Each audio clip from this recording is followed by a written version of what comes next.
خواتین و حضرات، لالٹین چینل کی طرف سے خوش آمدید۔ اس ویڈیو کی مدد سے ہمارے اس منفرد چینل کے ساتھ جڑنے والے ناظرین کو السلام علیکم۔ ناظرین گرامی، انسان جب سوچتا ہے تو اس کے ذہن میں بہت سارے سوالات ضرور آتے ہیں۔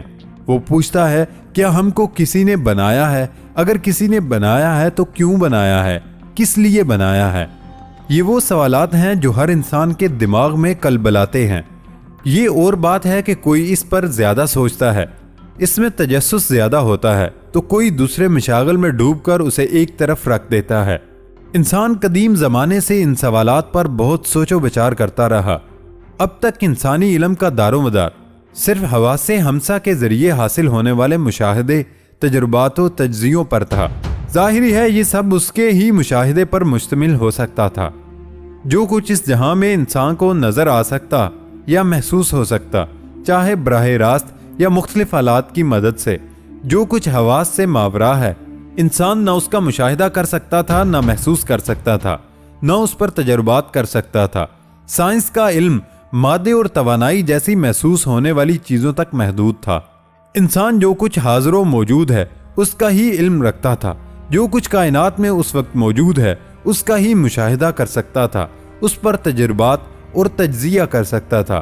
جو ٹیسٹ ٹیوب سے باہر ہے سائنسدان اس کو نہیں مانتا تھا۔ یہ ایسی باتیں ہیں جن میں کھو کر حضرت انسان حقیقت میں ذات باری تعالیٰ میں کھونا شروع ہو جاتا ہے۔ فلکیات میں جتنی کھوج لگاتے جائیں گے آپ کو اس شعبے میں اتنا ہی مزہ بھی آتا جائے گا۔ خواتین و حضرات، اس ویڈیو میں آگے چلنے سے پہلے آپ سے گزارش ہے کہ ساتھ ساتھ ویڈیو کو بھی انجوائے کریں اور اس منفرد چینل لالٹین کو سبسکرائب کر کے ہماری محنت کا صلہ بھی دیا کریں۔ اس ویڈیو کو سمجھنے کے لیے عام لوگ جو شاید سائنس کا علم نہیں رکھتے، ان کے لیے زیادہ آسان بنانے کے لیے بنیادی چیزوں کا بتانا بھی ضروری سمجھتا ہوں، تاکہ اس ویڈیو کے دیکھنے میں دلچسپی پیدا ہو۔ سب سے پہلے ہم سمجھیں گے کہ مادہ کیا ہے، مادہ کسے کہتے ہیں۔ مادہ جیسا کہ ہم جانتے ہیں ایٹم، سٹارز، گلیکسیز، سیارے، درخت، چٹانیں وغیرہ بناتا ہے۔ ہم سب بھی مادے سے بنے ہیں۔ یہ مادہ معلوم کائنات کا صرف 5% بناتا ہے۔ باقی کائنات تقریباً 25% ڈارک میٹر اور 70% ڈارک انرجی پر مشتمل ہے۔ یہ دونوں ابھی تک ہماری نظروں سے پوشیدہ ہے، مگر آج کل ایک مادہ ایسا بھی دریافت ہوا جس کو انسان نہ دیکھ سکتا ہے، نہ محسوس کر سکتا ہے اور نہ ہی اس پر تجربات کر سکتا ہے۔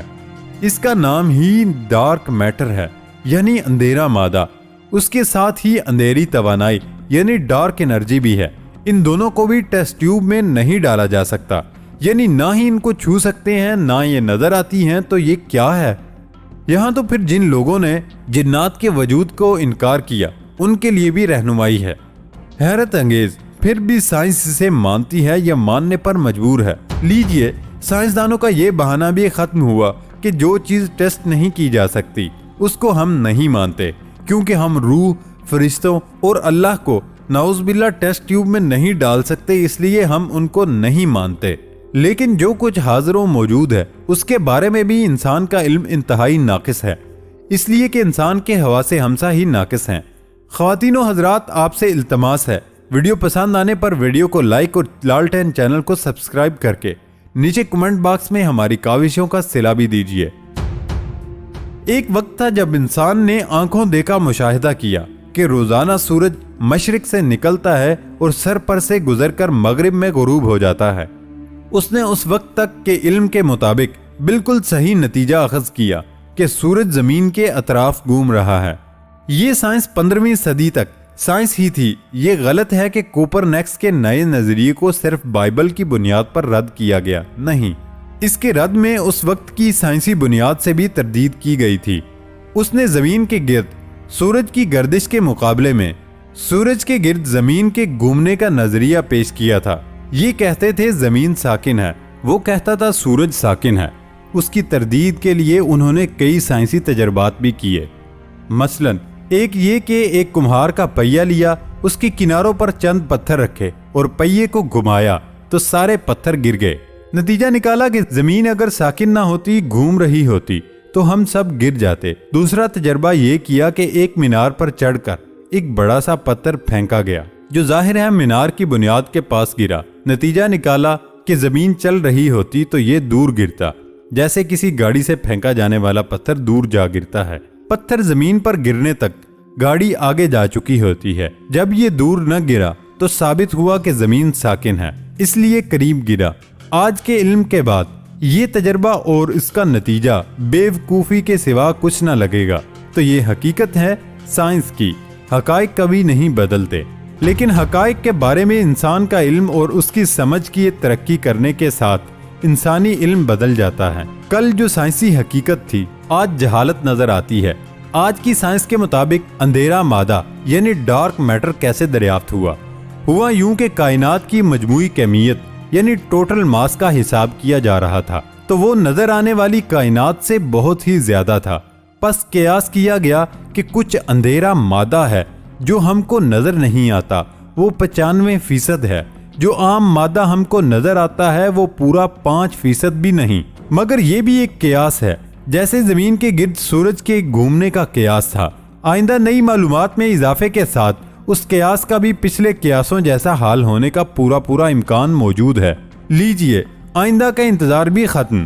ابھی خیال پیدا ہوا ہے کہ کہکشاؤں کے درمیان جو خلا ہے جس کو وائڈز بٹوین گلیکسیز کہا جاتا ہے، جو بہت وسیع و عریض ہیں، جس میں مادے کے بکھرے بادلوں کی ان گنت نظر سے اوجل ٹولیاں ہیں، یہ بھی ہم کو نظر نہیں آتی۔ قیاس ہے کہ اس میں اتنا مادہ ہو سکتا ہے جو اس اندھیرے مادے کے قیاس کو بھی دفنا دے۔ اس قیاس کی یہ خبر ابھی چند روز ہی گزرے ہیں کہ منظر عام پر آئی۔ بہرحال یہ دونوں قیاس ہی ہیں۔ آئندہ کی معلومات کی بنیاد پر دیکھیے کون ٹھہرتا ہے، کون ہوا میں اڑ جاتا ہے۔ ناقص انسانی علم کا ایک اور پہلو یہ ہے کہ جو صدیوں سے انسان کے لیے حاضر و موجود ہے، اس میدان میں بھی سب کچھ ہرا بھرا نہیں۔ یہ سورج، چاند، ستارے اور اس زمین پر موجود ان گنت انواع و اقسام کے جانور پہلی مرتبہ کیسے وجود میں آئے، اس کے بارے میں سائنسدان علمی و سائنسی بنیادوں پر حتمی طور سے وثوق کے ساتھ کچھ نہیں کہہ سکتے۔ وہ قیاس کر سکتے ہیں کہ شاید ایسے وجود میں آئے ہوں، یا شاید ایسے، یا پھر اس قیاس کی بنیاد پر کچھ تجربات کر کے اپنے قیاس کو ثابت کرنے کی کوشش کر سکتے ہیں۔ اس بنیاد پر کچھ اصول و ضوابط بنا سکتے ہیں۔ مثلاً جب 20ویں صدی کے اوائل میں آسمان کا مشاہدہ کرنے والے ایک شخص نے فلک پر موجود اور نظر آنے والی کہکشاؤں کو ایک دوسرے سے دور بھاگتے دیکھا تو اس بنیاد پر قیاس کیا کہ ایک ایسا وقت ضرور رہا ہوگا جب یہ ساری کائنات ایک جان تھی، ایک نہایت باریک نقطے سے بننا شروع ہو کر اب اس قدر پھیل گئی۔ اس قیاس کو بگ بینگ کا نام دیا گیا۔ برسوں تجربات کر کے بڑی مشکل اور بڑی مزاحمت کے بعد علمی و سائنسی دنیا کی عظیم اکثریت نے اس بات کو تسلیم کر لیا کہ ایسا ہی ہوا ہوگا۔ توجہ کریں، ہے نہیں، ہوگا۔ آئندہ کی معلومات کی بنیاد پر یہ امکان اب بھی باقی ہے کہ ایسا نہ ہوا ہو، مگر فی الحال یہ تسلیم شدہ ہے۔ لیکن خالق کائنات نے 15ویں صدی پہلے یقین کے ساتھ قرآن حکیم میں لکھ دیا تھا کہ زمین و آسمان سب ایک جان تھے، ہم نے ان کو جدا کیا۔ پھر سورہ فلق میں فلق کے معنی ہی پھاڑنا یا دھماکہ کرنا ہے۔ تخلیق کی ابتدا ہمیشہ پھٹنے سے ہوتی ہے۔ مثلاً بیج پھٹتا ہے تو پودا نکلتا ہے، انڈا ٹوٹتا ہے تو چوزا نکلتا ہے، بادل پھٹتے ہیں تو پانی برستا ہے۔ مگر جب ایسا ہی ایک نظریہ اس زمین پر زندگی کی آمد کے بارے میں قیاس کیا گیا کہ حیات کا پہلا سالمہ زمین کے ماحول میں بہت سے عناصر اور سالموں کے از خود مل جانے سے خود بخود اپنے آپ اتفاقیہ حادثاتی طور پر تشکیل پا گیا اور اس سے ترقی کرتا ہوا انسان ارتقاء کی منزل تک پہنچ گیا۔ پہلے سالمے کے از خود بن جانے کے اس قیاس کو ثابت کرنے کے لیے ایک سائنسدان اسٹینلے ملر نے ناکام تجربہ کیا اور اس کے بعد اب تک ہزاروں تجربات کیے گئے، لیکن اب ایک صدی ہونے کو آئی، کسی کو کامیابی نصیب نہ ہو سکی۔ کوئی اب تک یہ ثابت نہیں کر سکا کہ خود بخود فطری یعنی نیچرلی طور پر غیر نامیاتی مرکب ان آرگینک کمپاؤنڈ سے کوئی نامیاتی مرکب بن سکتا ہے۔ تجربہ گاہ میں تو عام حالت میں غیر موجود عنصر ایلیمنٹ بھی بن سکتا ہے اور ڈی این اے اور آر این اے بھی۔ بے شک کچھ مشاہدات کی بنیاد پر کچھ لوگوں نے چند نظریے ایسے پیش کیے جو اب تک علمی و سائنسی طور پر تجربات سے ثابت نہیں کیے جا سکے۔ ارتقاء کا جو نظریہ اس پہلے سالمے کی از خود اتفاقیہ حادثاتی پیدائش کی بنیاد پر تھیوری آف ایوولوشن کے نام سے پیش کیا گیا تھا، 1.5 صدی گزرنے کے بعد بھی اب تک تھیوری ہے. کہتے ہیں ایک سادہ ترین واحد خلوی یعنی مونو سیلولر جاندار سے ارتقا پاتا ہوا انسان بنا. مگر جب پہلا زندہ خلیہ بنانے کے لیے پہلے سالمے کا از خود بن جانے کا ثبوت نہ مل سکا اور نہ ہی پہلے زندہ خلیے کا ثبوت ملا، نہ ہی یہ معلوم ہو سکا کہ یہ کب کہاں اور کیسے پیدا ہوا، بلکہ انسانی علم تو اب تک یہ بھی نہیں طے کر سکا کہ حیات کی ابتدا کس مرحلے سے ہوئی، ایک خلیے سے، ڈی این اے سے، آر این اے سے، یا اس سے بھی بنیادی حیاتی سالموں نیوکلیوٹائڈ سے. تو انسان کی ارتقاء کے ذریعے آپ سے آپ پیدائش کی بات کیسے کی جا سکتی ہے؟ کیا اندھیرے مادے اور توانائی کی دریافت نے کم از کم یہ ثابت نہیں کر دیا کہ آج کے سائنسدان کسی ایسی چیز کو بھی تسلیم کر سکتے ہیں جو ٹیسٹ ٹیوب میں نہیں ڈالی جا سکتی؟ یعنی سائنسدان اب ٹیسٹ ٹیوب سے باہر آ گئی ہے، اور مزید یہ کہ یہ خود ان کا اعتراف کرتے ہیں کہ وہ اندھیرے مادے اور توانائی کے بارے میں کچھ نہیں جانتے. مطلب یہ کہ ان کا علم 95% حقائق یعنی اس کی سائنس کے بارے میں صفر بھی نہیں. اگر کائنات اس قدر وسیع ہے جس کا اندازہ کرنا ہی انسانی بس میں نہیں سما رہا، تو کیوں لوگ اس خدا کی خدائی کو بھول بیٹھتے ہیں جس نے ان سب چیزوں کو بنایا اور جنت دوزخ کا تصور بھی دیا؟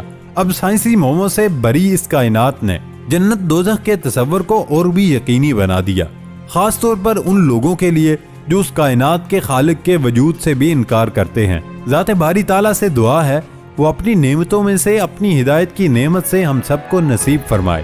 آمین.